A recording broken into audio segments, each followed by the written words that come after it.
For a long time, FireHydrant has had the ability to subscribe to different event log kind of patterns. If it has a certain word in the summary, for example, you can trigger alerts on that.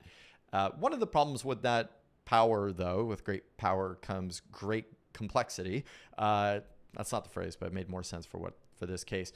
It's really hard to kind of visualize, well, who's going to get paged if this event were to come in right now in the future, and so on. So we've released something called an alert visualization. It's really, really powerful. And if I actually change this to the word true, you can pretend this is an event coming into the system, and I hit visualize alert flow. Now we can see who's actually going to get paged.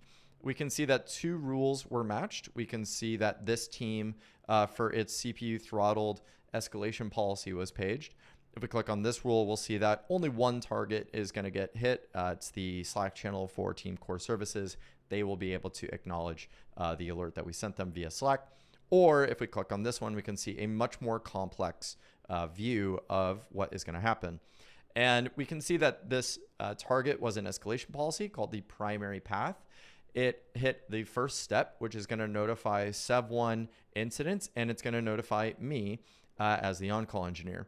And what's nice about the way that we have built this is that this is going to show you the time at which you are viewing this visualization for. You might have caught on the left side here that we can actually change this. And if I change this to next week, as the shift has actually changed and we click visualize once more, we go ahead and look at our rule here. We should see that Dylan is now the on-call engineer that is going to get paged. If we hit step details, we see that Dylan is now the engineer that will get paged if this alert were to come in at that time. What's also nice is that you might have noticed that these boxes are gray and that there is a scrubber down here.